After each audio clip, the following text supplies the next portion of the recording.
The tavern air was thick with smoke, a haze where dust motes danced in the firelight.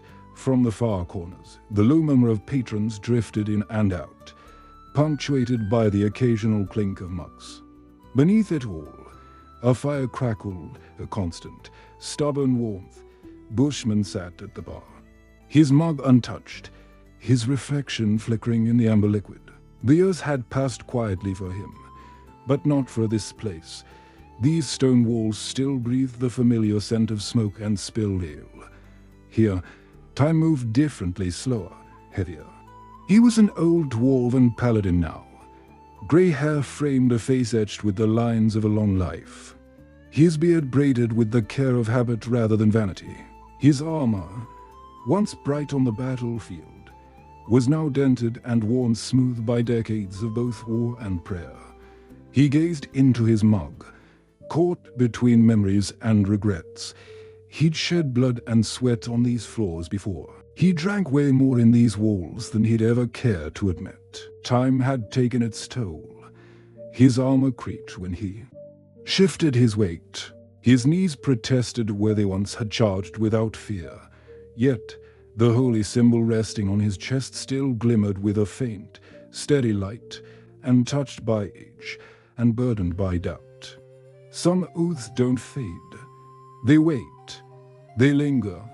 They grow heavier with every passing year. Bushman had walked away from the road long ago, telling himself the wars were finished, that he had earned his rest. But time, cruel and patient, had taken many things from him. The only thing he still has is his brother. Noose, unlike Bushman, Noose is all about adventure, always chasing the next thrill. He was always pulled toward those dark caves where shadows swallowed every sound, taking paths that would make most people turn back. The heavy tavern door creaked open, letting in a rush of laughter and chatter, dragging a slice of that chilly night air. It felt like a ghostly whisper. A townsman stepped inside, feeling a weight on his shoulders. He told the news slowly. Like a bad dream, Noose had gone into the caves days ago, and everybody knew he hasn't come back. The townsman looked dreary and fearful, but he knows this isn't the first time Noose has been unaccounted for. Noose usually always came back. The sudden truth hung in the air, heavy and hard to shake off. Noose never worried about getting lost. That was the feeling he chased and always pursued the danger. The silence was thick and unavoidable. The townsfolk's whispers hid Bushman hard. Noose was in trouble, and comfort was off the table. Rest was a lie he had told himself for far too long. The call of blood was louder than the appeal of safety, family, louder than fear. Behind the bar, leaning where it always had, an old warhammer waited. Its runes were faint, but they pulsed with a dormant life. Its weight was familiar. Legends, after all, do not retire. They simply wait to be needed again. Bushman's rough fingers gripped the handle in frustration.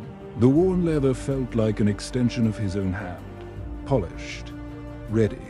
He signaled the barkeep, who poured one last drink. It wasn't for courage, but for farewell. A final goodbye to the quiet life he'd almost believed was his, as Bushman turned toward the door. The firelight caught his grey beard and weathered face, casting him in heroic silhouette. He paused only once, his voice a low rumble that left a promise hanging in the air behind him. By the light, guided by its glow, for it is us that walk into the unknown. The door closed, shutting out the night. The fire crackled on, and an oath that Bushman made to himself, thought never to be broken, stirred once more.